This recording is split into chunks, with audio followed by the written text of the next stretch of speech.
Hi everyone. I'm going to give a short demo of how you can use Hasura's new AI feature, PromptQL, to provide insights into your home finances. PromptQL is our new AI chatbot feature that lets you interrogate and work with your data in Hasura DDN. If you want to give PromptQL a shot, you can check out our PromptQL docs, which is promptql.hasura.io, where we have a getting started page.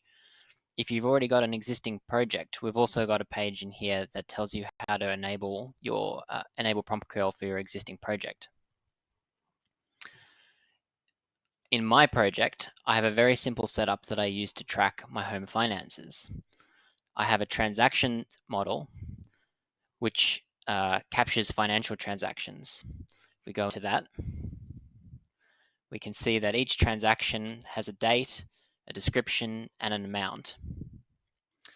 You'll notice that I've put in good descriptions for each of the fields. So for example, for the amount, I've put in something that says the amount involved in the transaction. Positive amounts represent money coming in, and negative amounts mean money going out. The reason good descriptions are important is that the AI will use them to understand additional context about your data.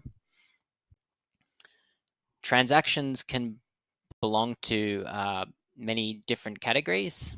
So we've got transaction, and transaction can have many categories, and obviously a category can have many transactions. This allows me to group transactions into useful buckets like groceries, electricity bills, wages, things like that. Now let's have a go asking our AI about my transactions. So we'll switch over to the PromptQL tab here, and we've started a new chat. So let's ask it about my electricity bills. So looking at my previous transactions, starting from 2023, on what months do I usually pay electricity bills? And how much do I usually pay? Look for payments in the category electricity bill. I'll submit that. Now the AI has come back with a query plan, and it tells us exactly what it's going to do. If we want to see the specifics of how it's done this, we can open up this executed panel here once it's finished printing. And in here we can see the Python and SQL that it's written to actually do the computation. So this is useful because it means we can validate the AI's approach. We can see what it's done is it's pulled out some data, and it's stored what we call a memory artifact on the right hand side. So we can see that it's basically pulled out the average payment for each month, and then sort of grouped it up by month and said the number of payments. So we can look at the analysis that it's provided here. It's basically pointed out how many bills I've done, the months I've commonly paid in, the average amount, and it's pointed out that it's not strictly a monthly pattern. It could indicate bi-monthly billing. So that's pretty cool. So let's ask it about my internet bills in the same time period. So what about my internet bills in the same time period?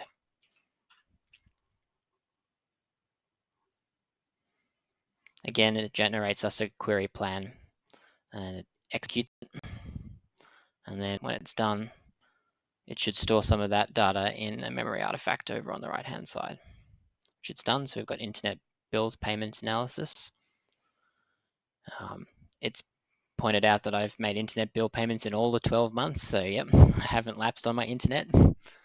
We can see the average amount that I've paid, comparing internet bills with electricity bills. So it's actually done an analysis where it's compared internet with electricity, which is interesting. It says electricity bills are less regular. Internet bills are quite consistent. Internet's a clear monthly pattern. Internet is cheaper, unsurprisingly, than electricity.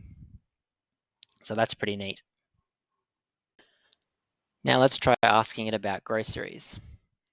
So we'll start a new chat. Please give an analysis of groceries costs over time starting in 2018. Look at transactions in the groceries category.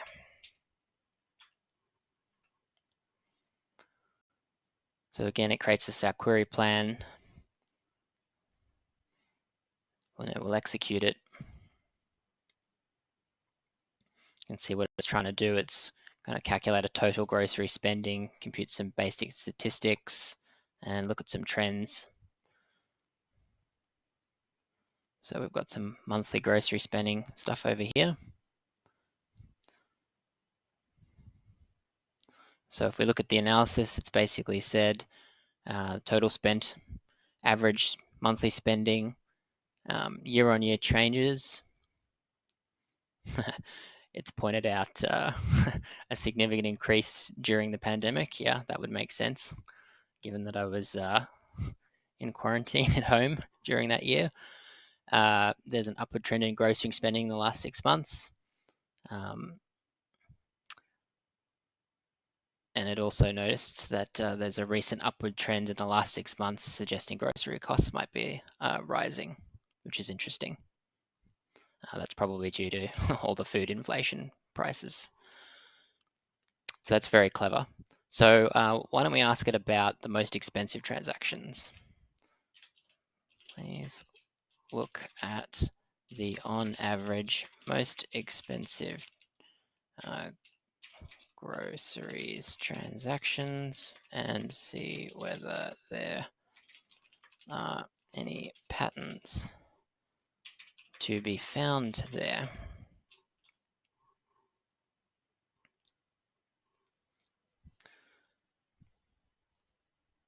It's going to pull out the top 50 most expensive transactions, look for patterns, calculate some stats, and then it'll stick the results into an artifact so we can browse it. And then give us an analysis.